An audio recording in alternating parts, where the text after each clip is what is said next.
মুত্তাকিন। জোরে বলেন আল্লাহু আকবার।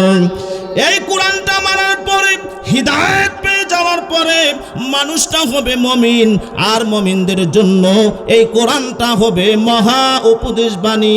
চিল্লা কথা বলেন ঠিক কিনা? এই কোরআন মানবে যারা, হিদায়াত পাবে তারা, আল্লাহ তোরই জান্নাতে যাবে তারা। কথা বলেন ঠিক কিনা?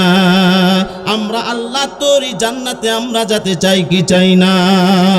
আল্লাহ পাক বলেন, আল্লাযীনা ইয়াস্তামিউনাল কওলা ফায়াত্তাবিউনা আহসানাহু উলাইকাল্লাযীনা হাদাহুমুল্লাহ।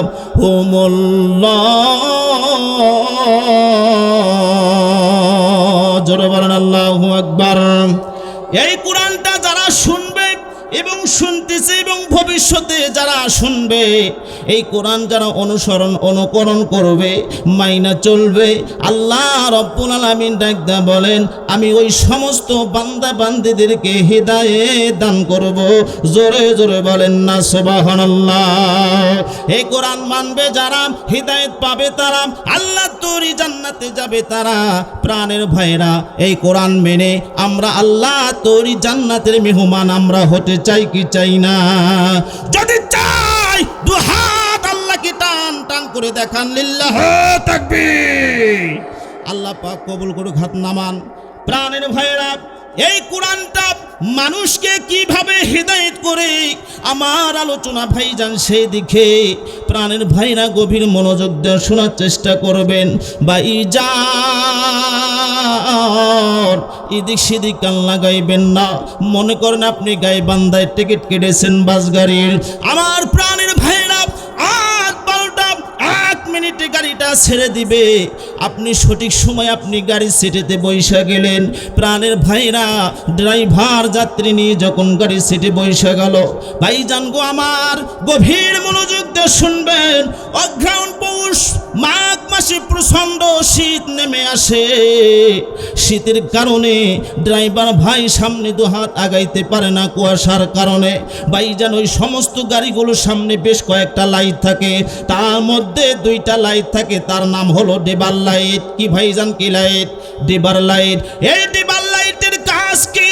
শোনার চান বাবাজি, গভীর মনোযোগ দিয়ে শুনবেন। এই ডিবার লাইটের কাজ হলো কুয়াশাগুলো কেটে কেটে দেয়, সুন্দরভাবে ড্রাইভার ভাই যাত্রীগুলোকে নিয়ে ঢাকা শহরে পৌঁছে দেয়। তেমনি ভাবে যারা এই কোরআনের মাহফিলে বসে গিয়েছেন, যারা আসতেছেন এবং বসতেছেন, যারা কোরআনের গাড়িতে চড়বে, যেমন ড্রাইভার লাইট কুয়াশাগুলোকে কেটে কেটে দিয়া ড্রাইভার ভাই সুন্দরভাবে যাত্রীগুলোকে ঢাকা শহরে পৌঁছে দেয়, তেমনি ভাবে যারা কোরআন মেনে নেবে, যারা এই কোরআনের গাড়িতে চড়বে, তেমনি ভাবে আপনাদের খারাপ দিকগুলো এই কোরআনের আলোটা কেটে কেটে দিয়া আপনাকে জান্নাতের দরজায় পৌঁছে দিবেন, জান্নাতের মেহমান বানায়া দিবেন।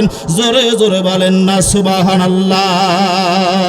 আল কোরআন তোমায় এগিয়ে দিবে জান্নাতের ঠিকানা, সহি হাদিস বুঝিয়ে দিবে বেহেশতের ঠিকানা। যদি বুঝা পড়ো কোরআন, যদি বুঝা পড়ো কোরআন, কোনটা হালাল কোনটা হারাম বুঝতে পারবে সর্বদা। আল কোরআন তোমায় এগিয়ে দিবে জান্নাতের ঠিকানা, সহি হাদিস বুঝিয়ে দিবে বেহেশতের ঠিকানা। লিল্লাহ তাকবীর। ভাইজান খারাপ লাগতেছে, সামনে আমার করুণ আলোচনা আছে ভাইজান, যদি সময় থাকে ইনশাল্লাহ বলবো। ভাইজান আলোচনা চলবে না বদ্ধ? কতক্ষণ চলবে? সারা রাত? না, কোরআনের বাণী চলবে সূর্য যত দিন জ্বলবে। চিল্লা কথা বলেন ঠিক কিনা? চিরদিন এই দুনিয়ায় হয়েছে হায় ইসলামের জয়, যুগে যুগে দিনের কারণে, যুগে যুগে দিনের কারণে মরণের কেউ রাখিনি ভয়। লিল্লাহ তাকবীর। আমার প্রাণের ভাইয়েরা বন্ধুগণ, গভীর মনোযোগ দিয়ে শুনবেন। এই কোরআনটা মানুষকে কিভাবে হিদায়াত করে আমার আলোচনা সেই দিকে। ভাইজান, তৎকালীন সময় ইহুদি পণ্ডিতেরা নবীর কোরআনের কাছে মাথা সিলিন্ডার করে দিয়া এক বাক্যে এক ঝাঁকে নবীর হাতে কালেমা পড়ে মুসলমান হয়ে যায়। জোরে জোরে বলেন না সুবহানাল্লাহ। আমার প্রাণের ভাইরা, আল্লাহ রাব্বুল আলামিন নবীর প্রতি যখন কোরআন নাজিল করলেন, আল্লাহ রাব্বুল আলামিন ডাকতে বললেন, ওগো নবীজি, এই কোরআন শুধু আপনাকে একা পড়ার জন্য দেই নাই, এই কোরআনের দাওয়াত আপনি পৌঁছায় দেন। দয়ার নবীজি কোরআনের দাওয়াত পৌঁছায়, এদিকে জনগণ মানে মাইনা কালেমা পড়ে মুসলমান হয়, এদিকে আবু জেহেলের লোকেদের মাথা ঘুরে যায়। আমার প্রাণের ভাইয়েরা, আবু জেহেলের লোকেরা এই দৃশ্য দেখা আবু জেহেলের বাড়িতে যখন রওনা দেয়, আবু জেহেলকে ডেকে ডাক দিয়ে বলতেছেন, আবু জেহেল গো, আল্লাহ নবীর প্রতি কোরআন নাজিল করেছে, নবীজি কোরআনের দাওয়াত দেয়, জনগণ শুনে এবং মানে, মাইনা কালেমা পরে মুসলমান হয়। এই যে ঘটনা শোনার পরে আবু জেহেলের বড় চিন্তা হয়ে যায়। এইবার আবু জেহেল বড় চিন্তার মধ্যে পড়ে গেল। আবু জেহেল দারুন নাদুয়াতে বৈঠক করলো বড় বড় নেতাদেরকে নিয়ে, কিভাবে মোহাম্মদ এই কোরআনকে বদ্ধ করে দেওয়া যায়। যদি মোহাম্মদে কোরআন চলতেই থাকে, ইসলামের বিপ্লব ঘটবে। এক সময় ইসলামের বিপ্লব ঘটলে মোহাম্মদের দল ভারী হয়ে যাবে, আমাদের দল বড় দুর্বল হয়ে যাবে। যখন এই মোহাম্মদের দল ভারী হয়ে যাবে, আস্তে আস্তে আমাদের এই চেয়ারটা ছেড়ে দিয়া মোহাম্মদ এই চেয়ারে বসে যাবে। এইটা কখনো হতে পারে না। তারা সুন্দরভাবে একটা পরামর্শ করলো কিভাবে মোহাম্মদের কোরআনকে বদ্ধ করে দেওয়া যায়। প্রাণের ভাইরা, গভীর মনোযোগ দিয়ে শুনবেন। সেই সময় তারা একটা আইন প্রণয় করলো।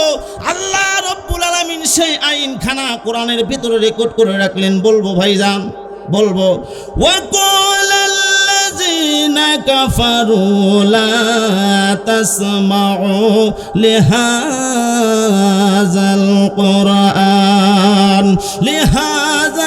কুরআনি ওয়ালগাউ ফীহি লাআল্লাকুম তাগলিবুন। জোরে বলেন আল্লাহু আকবার। তারা আইন প্রণয় করলো। শোনার চান বাবাজি, যেহেতু সময় কম, সংক্ষেপে আলোচনা করতেছি, বোঝার চেষ্টা করবেন। ভাইজান, তারা আইন প্রণয় করলো, লা তাসমাউ লিহাযাল কোরআন, তোমরা কেউ নবীর কোরআন শ্রবণ করো না, শুনতে যেও না। যখন নবীর কোরআন জনগণ শুনতে যাবে, ওয়ালগাউ ফীহি লাআল্লাকুম তাগলিবুন, সেই জায়গায় তোমরা যাইয়া হট্টগোল বাজাইবা। যখন লোক সেট করে দেওয়া হলো, মাঝখানে মাঝখানে দাঁড়ায়া যায় দয়ার নবীজি কোরআন শোনার বদ্ধ করার জন্য। জনগণ ডাকতে বলে, ও আবু জেহেলের লোকেরা, আমরা মোহাম্মদের দরবারে যাইতেছি, মোহাম্মদ কি বলে আমরা শুনবো। যদি ভালো লাগে তাহলে আমরা মেনে নেব, আর যদি ভালো না লাগে তাহলে মানবো না। তোমরা কেন আমাদের পথ আটকাইতেছো? স্লোগানের সাথে পথ আটকাইতে পারলো না। সামনে যখন অগ্রসর হয়, মোহাম্মদের দরবারে যাইয়া কোরআন শোনে। প্রাণের ভাইরা আমার, সেই জায়গা আবু জেহেলের গুন্ডাগুলা সেই জায়গা হট্টগোল বাজাইলো। হট্টগোল বাজানোর কারণ হইল মোহাম্মদ কোরআন তেলাওয়াত করতেছে, ওই জনগণ আর কোরআন শুনবে না। যেখানে হট্টগোল হয় সেই জায়গা জমা হইবে, কিন্তু পাইল না। ভাইজান, জনগণ তো ভালো মন্দ বোঝে। জনগণ যখন আল্লাহু আকবার যখন ধ্বনি লাগাইয়া আবু জেহেলের চেলা গুন্ডাগুলো সেখান থেকে পালায়ন করলো। জোরে জোরে বলেন না আল্লাহু আকবার। আমার প্রাণের ভাইরা, সেখান থেকে ব্যর্থ হইয়া আবার আবু জেহেল আবার পরামর্শ করলো দারুন নাদুয়াতে বড় বড় নেতাদেরকে নিয়ে, বড় বড় ইহুদি পণ্ডিতদেরকে নিয়ে। এইবার ইহুদি পণ্ডিত ডাক দেয়া বলতেছেন, আবু জেহেল, চিন্তার কোনো কারণ নাই। মোহাম্মদের প্রতি একটা কোরআন নাজিল হয়েছে, একটা কিতাব, আর আমাদের ইহুদি পণ্ডিতের ভিতরে অনেক কিতাবের পারদর্শী অনেকে আছে। তার মধ্যে একজন ভালো অভিজ্ঞ বিজ্ঞ ইহুদি পণ্ডিত আমাদের মধ্যে আছে, তার নাম হলো কাব ইবনে মালিক। কারণ তাওরাত ইনজিল জব্বুর কিতাব সে রিসার্চ করেছে, আর মোহাম্মদ একটা কিতাব রিসার্চ করেছে। তার সঙ্গে যদি আমরা একটা বাহাজের ব্যবস্থা করে দিতে পারি, এই বাহাজের মাধ্যমে যখন মোহাম্মদ থইকা যাবে আর কোরআন সে দাওয়াত, কোরআনের দাওয়াত দিতে পারবে না। যখন মিথ্যা নবী বলে আমরা ঘোষণা করব, সেই জায়গা তাকে দুনিয়া থেকে আমরা বিদায় করে দিব। এই ঘটনা শোনার পর পর এইবার আবু জেহেল টাকার বস্তা ঘাড়ে করে লইয়া বাইনা দেওয়ার জন্য সে ইহুদি পণ্ডিতের বাড়িতে রওনা দেয়। ভাইজান সামনে করুন কাহিনী আসতেছে রে বাবা, দেখেন তো দিলটা নরম করা যায় কিনা, দুইটা চোখের পানি ফেলান যায় কিনা। ভাই রে সেই ইহুদি পণ্ডিতরা কেমনে কোরআনের কাছে মাথা সিলিন্ডার করে দিয়া দয়ার নবীজির কাছে কালেমা পড়ে মুসলমান হয়। এইটা কি আপনারা শুনবেন ভাইজান? শোনাইব আমার প্রাণের ভাইরা। এইবার টাকার বস্তা ঘাড়ে করে লইয়া বাইনা দেওয়ার জন্য যখন কাব ইবনে মালিকের বাড়িতে রওনা দেয়, যখন দরজার সামনে যখন লক দেয়, দরজা যখন কাব ইবনে মালিক যখন খুইলা ফেলায়, সাইয়া দেখি গো আবু জেহেল তার দরজার সামনে দাঁড়িয়ে আছে। তাড়াহুড়া করে যখন আবু জেহেলকে যখন বসাইলো, ডাক দিয়ে বললেন স্যার এই সময় আপনি কেন? ডাক দিয়া বলতেছে আর সময় নাই, আমাদের দেশে একজন নতুন হুজুরের আবির্ভাব হয়েছে, শুধু কালেমার দাওয়াত দেয়, কোরআনের দাওয়াত দেয়, এত করে বোঝাই সে বোঝে না। এই কালেমাকে বদ্ধ করতে হবে, তারপরে কোরআনকে বদ্ধ করে দিতে হবে, কোরআনের দাওয়াতকে বদ্ধ করে দিতে হবে। তুমি কি পারবা? আবার কাব ইবনে মালিক ডাক দিয়া বলতেছেন আবু জেহেল মাথা ঠান্ডা করো, দেখি আমি কি করতে পারি। মোহাম্মদকে তো আমাকে চেনে না, আমি যে বাহাজে যাই কেউ আমার সাথে জিততে পারে না। মোহাম্মদের প্রতি একটা কোরআন নাজিল হয়েছে, একটা কিতাবে সে পারদর্শী, আমি এক নয় তিনটা কিতাবের পারদর্শী, এই তিনটা কিতাবের সঙ্গে মোহাম্মদ পারবে না। তোমরা একটা বাহাজের ব্যবস্থা কইরা দাও, আমি তারিখ দিলাম 12 তারিখে এই বাহাজটা আমি করব তার মোহাম্মদের সঙ্গে। সেই মাসটির নাম ছিল 12 রবিউল আউয়াল মাস।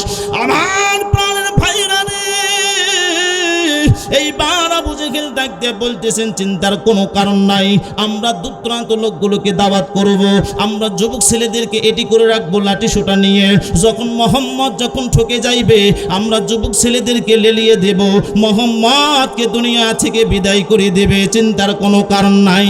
এইবার আবু জেহেল আবার জিজ্ঞাসা করতেছে ও কাব ইবনে মালিক সেই মঞ্চে আপনি কয়টা প্রশ্ন করবেন? সঙ্গে সঙ্গে ডাক দিয়া বলতেছেন আবু জেহেল শোনো আমি ইঙ্গিতে বলতেছি, আমি 3টা প্রশ্ন করব। 1 নম্বর প্রশ্ন হলো শরীয়ত দিয়া, 2 নম্বর প্রশ্ন হলো মারফত দিয়া, 3 নম্বর প্রশ্ন হলো আত্মাদিক কথা দিয়া। এই আবু জাহেল, মুহাম্মদ যদি শরীয়তের প্রশ্নের জবাব দিতে পারে তবে শুনে নাও মারফত হচ্ছে গোপন, গোপন তো মুহাম্মদ জানতে পারবে না।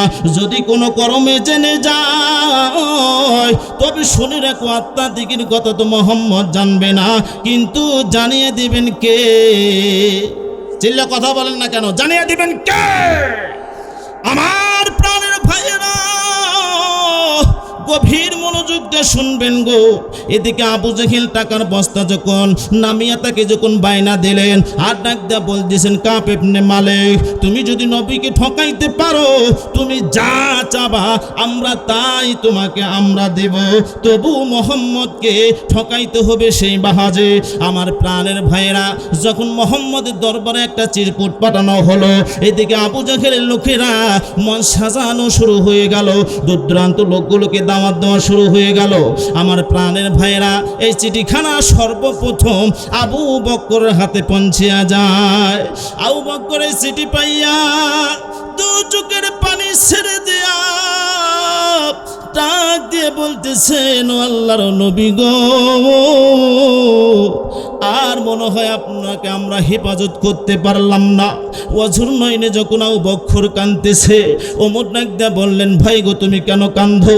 সাহাবীরা ডাক দিয়া বললেন ভাই গো আপনি কেন কাঁদেন?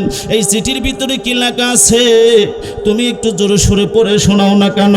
আমার প্রাণের ভাইরা দয়ার নবীজি ডাক দিয়া বলতেছেন সাহাবীরা গো তোমাদের চোখের পানি আমার কলিজায় আর মানে না, জলদি করে বলে দাও এই চিঠির ভিতরে কি লেখা আছে? আমার প্রাণের ভাইরা গো এইবার আবু বকর ডাক দিয়া বলতেছেন ইয়া রাসূলুল্লাহ ইয়া হাবিবাল্লাহ। ওইবার বলতেছেন আবু জেহেল একটা এইরকম আবু জেহেল একটা এইরকম কাব ইবনে মালিকের সঙ্গে পরামর্শ করেছে, এরকম কাব ইবনে মালিকের সঙ্গে আপনার একটা বাহাজের ব্যবস্থা করেছে, সেই তারিখ দিয়েছে 12 তারিখ, আপনাকে সেই মঞ্চে যাইতে বলেছে, কাব ইবনে মালিকের সঙ্গে আপনার বাহাজ হবে।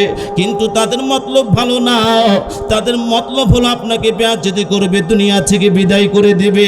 আর প্রশ্নের নিচে লেখা আছে আপনাকে 3টা প্রশ্ন করবে। 1 নম্বর প্রশ্ন হইল হুজুর গো শরীয়ত দিয়া, 2 নম্বর প্রশ্ন হলো মারফত দিয়া, 3 নম্বর প্রশ্ন হলো আত্মাধিক কথা দিয়া। ও গো নবীজি, আপনি যদি প্রশ্নের জবাব না দিতে পারেন, আমাদের মন ডেকে বলে গো তারা আপনাকে দুনিয়া থেকে বিদায় করে দেবে। আমরা সকলেই বললাম আপনি এই বাহাজে যাবেন না। আল্লাহর পয়গম্বর ডাক দিয়ে বলতেছেন, সাহাবীরা চিন্তার কোনো কারণ নাই, আমি এই বাহাজে অংশগ্রহণ করব, আল্লাহ আমার সঙ্গে আছে। জোরে জোরে বলেন না আল্লাহু আকবার। আমার প্রাণের ভাইরা, যার সেনায় কোরআন আছে, এই কোরআন হেফাজতকারীকে, চিল্লা বলে কোরআন হেফাজতকারীকে আল্লাহ পাক ডাক দেয়া বলে, ইন্না নাহনু নাযালনা যিকরা ওয়া ইন্না লাহু লাহাফিজুন। জোরে বলেন আল্লাহু আকবার। এই কোরআন সংরক্ষণকারীকে, এই কোরআন হেফাজতকারীকে আল্লাহর পয়গম্বর ডাক দিয়া বললেন, ও সাহাবীরা চিন্তার কোনো কারণ নাই, আল্লাহ আমার সঙ্গে আছে। মুসলমান ভাইরা যারা আজও কোরআন মেনে চলবে, কোরআন যারা সঙ্গে রেখে কাজ বাস্তবায়ন করবে, আল্লাহ পাক তাদের সঙ্গে থাকবে। কথা বলেন ঠিক কিনা? আজকে আমরা মুসলমান, কোরআন থেকে যখন আমরা সরে গিয়েছি, পথে ঘাটে আমরা মুসলমান অপমানিত, লাঞ্ছিত হয়েছি। কথা বলেন ঠিক কিনা? আমার প্রাণের ভাইরা, মন সাজানো হয়ে গেল। এদিকে আবু জেহেল সেই মঞ্চের উপরে বড় বড় ইহুদি পণ্ডিতেরা বসে গিয়েছে, আর একটা সিট খালি নাই।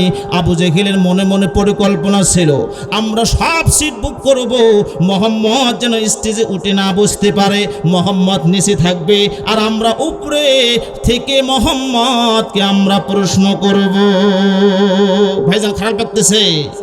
এখন যদি ভালোবাসার কথা কই গো, ভালোবাসা ভালোবাসা গো, তাহলে যুবকেরা অনেক খুশি হইতো। কথা কন ঠিক কি না? যুবকদের জন্য আমার কিছু স্পেশাল আলোচনা আছে।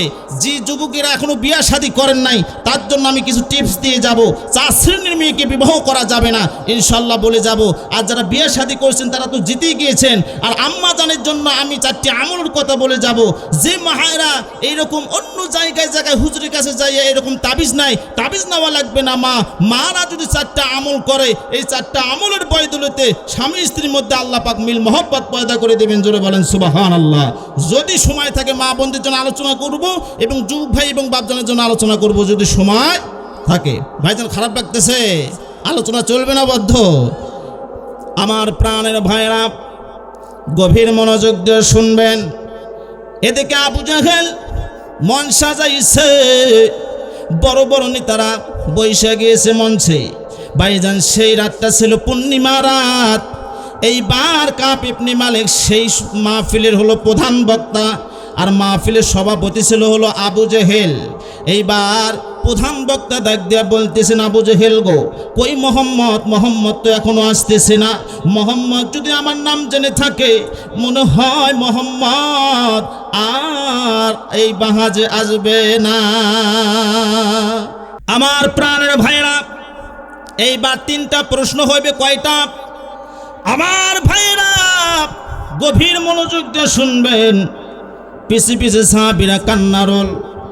আর দয়ার নবীজি ডাক দেয়া বলতেছেন, সাহাবীরা গো, তোমাদের চোখের পানি আমার কলিজায় মানে না, তোমরা কাঁদবা না।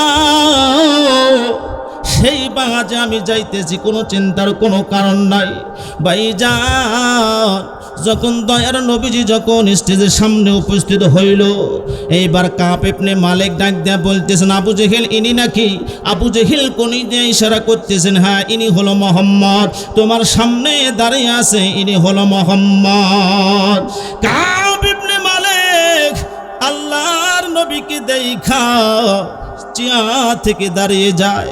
একবার দয়ার নবীজি চেহারার দিকে তাকাই গো, আর একবার পূর্ণিমা চাঁদের দিকে তাকায়। কাব ইবনে মালিক মনে মনে আল্লাহকে ডাক দেব, আল্লাহ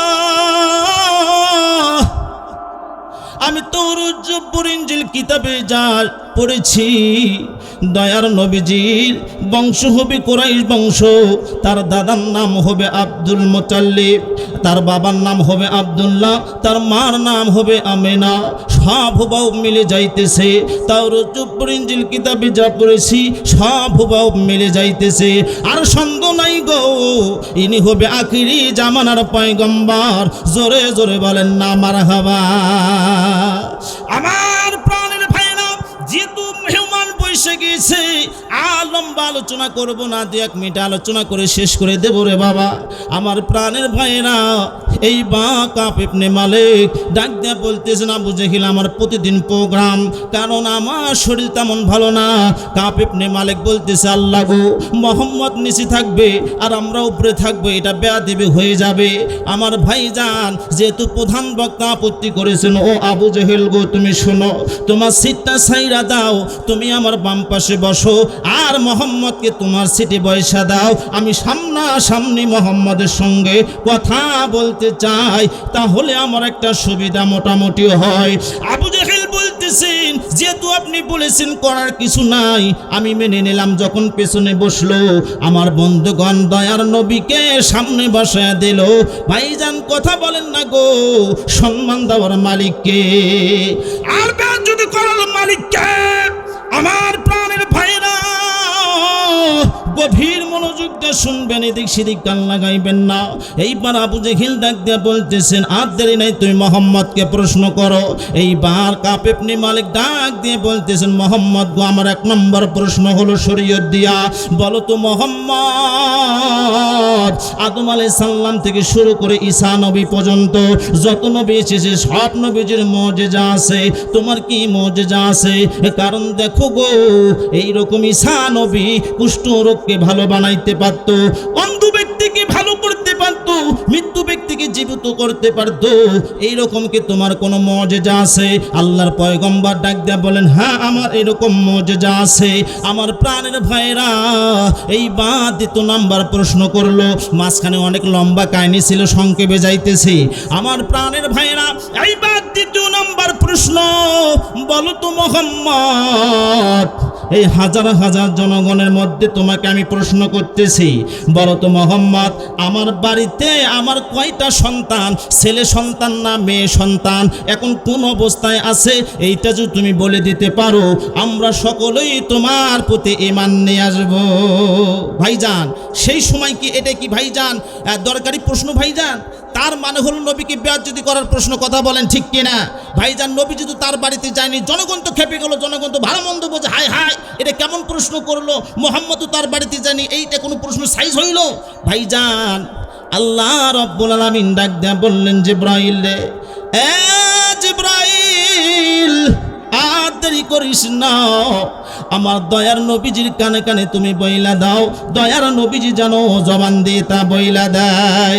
আল্লাহর পয়গম্বর ডাক দিয়ে বললেন, জনগণ তোমরা শোনো, কাব ইবনে মালিক আমাকে 2 নাম্বার প্রশ্ন করেছে, তার বাড়িতে কয়টা সন্তান, ছেলে সন্তান না মেয়ে সন্তান, কোন অবস্থায় আছে, কোন হালে আছে, এইটা আমার কাছ থেকে সে জেনে নেবে। তবে আমি জানাইয়া দিব, কিন্তু প্রমাণ ছাড়া আমি এইটা জানাইতে পারবো না। এখন যদি আমি বলি তোমার বাড়িতে একটা সন্তান, সে যদি দাঁড়াইয়া বলে না না আমার বাড়িতে 2টা সন্তান, তাহলে তো প্রমাণ হইল না।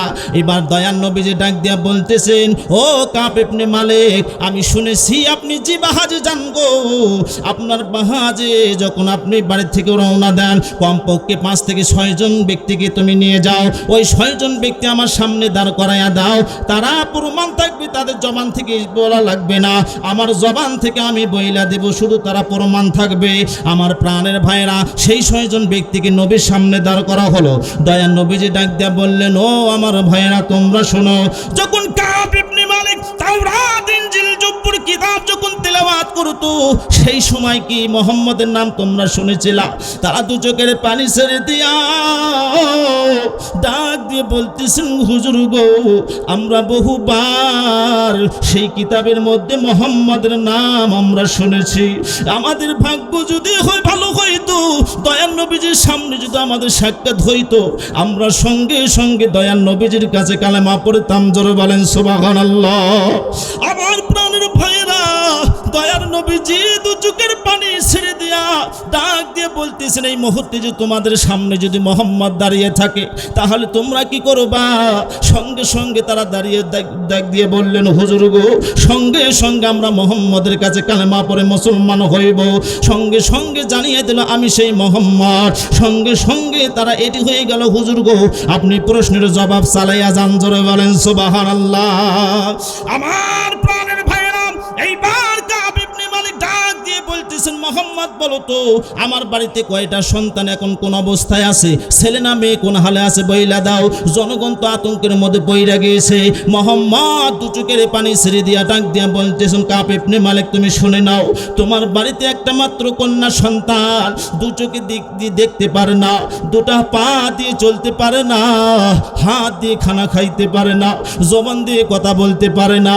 এমন কি গো, তোমাকে আব্বু আব্বু বলে ডাকতে পারে না, মাকে মা বলে ডাকতে পারে না। কাব ইবনে মালিক শুইনা লাও, তুমি না আমারে বলেছিলা ঈসা নবী কুষ্ঠরোগকে ভালো বানাইতে পারতো, অন্ধ ব্যক্তিকে ভালো বানাইতে পারতো, মৃত্যু ব্যক্তিকে জীবিত বানাইতে পারতো। আমি বলে দিলাম, কাব ইবনে মালিক রে, তুমি যখন বাড়িতে রওনা দেবা, যখন গেটের সামনে দাঁড়াইবা, যখন তোমার কন্যাকে যখন ডাক দেবা, তোমার বিবিকে যখন তুমি ডাক দেবা, সঙ্গে সঙ্গে তোমার কন্যা বিবি ওইটা তোমার কাছে আসবে। তোমার সন্তান ঘর থেকে আব্বু আব্বু বইলা দৌড় দিয়া তোমার কোলে উঠবে, আর তোমার দু গালে চুমু খাইবে। আমার প্রাণের ভাইরা, গভীর মনোযোগ দিয়ে শুনবেন, এদিক সেদিক কান লাগাইবেন না।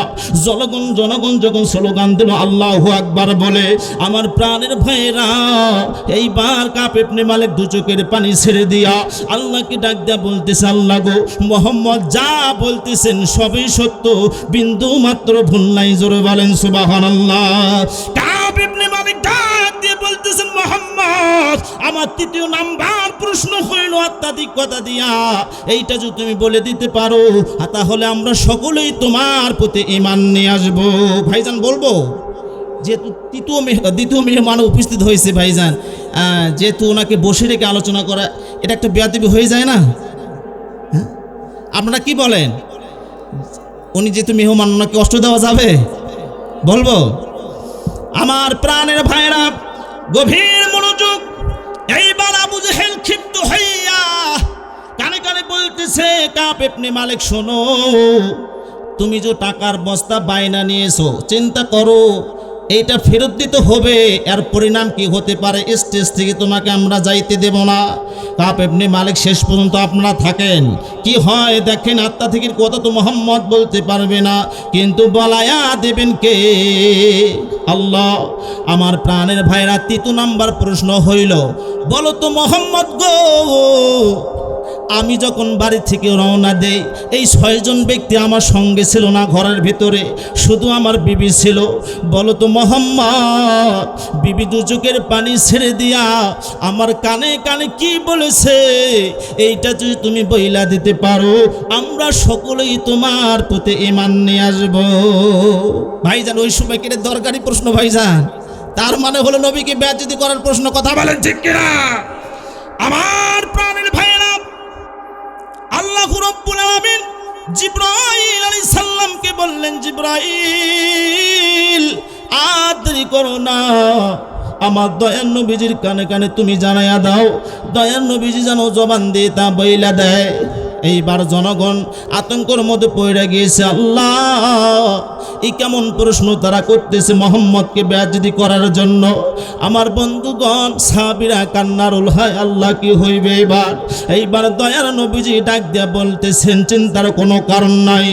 আমার প্রাণের ভাইরা ডাক দিয়ে বলতেছেন, কাব ইবনে মালিক গো, যখন তুমি বাহাজে আসবা তোমার ওয়াইফ, তোমার স্ত্রী তোমার গলা ধইরা ওয়াজরুনাইনে কান্নাকাটি করেছে আর বলেছে, ও আমার স্বামী,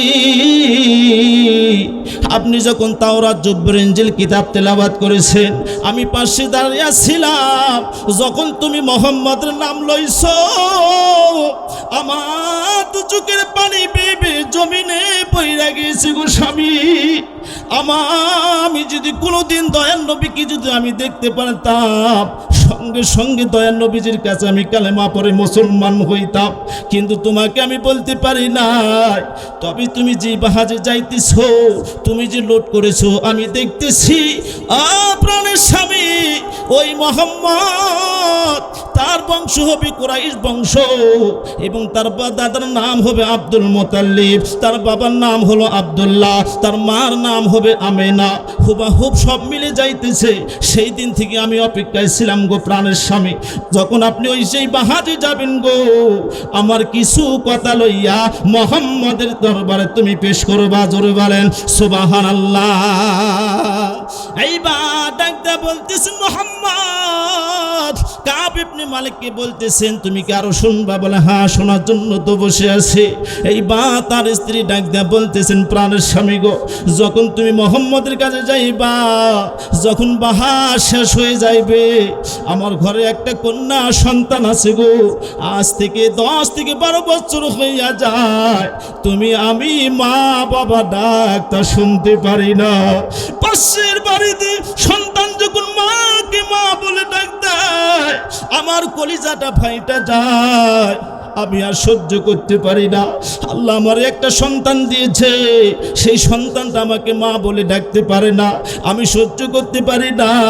আমার মন ডেকে বলে গো মুহাম্মদ যদি আমার সন্তানের জন্য দোয়া করে সঙ্গে সঙ্গে আল্লাহর দরবারে কবুল হবে। জোরে জোরে বলেন না সুবহানাল্লাহ। আমার প্রাণের ভাইরা, আল্লাহ রাসূল ডাক দিয়ে বললেন, ও কাব ইবনে মালিক শোনো, তোমার স্ত্রী এইটা বলেছে।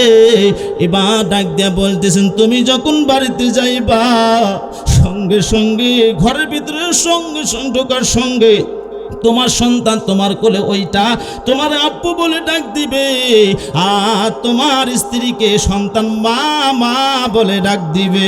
জোরে জোরে বলেন না সুবহানাল্লাহ। নবী কামলেওয়ালা, নবী মদিনাওয়ালা, তোমারি জন্যে জগৎ জালা। নবী কামলেওয়ালা, নবী মদিনাওয়ালা, নবী কামলেওয়ালা, নবী মদিনাওয়ালা।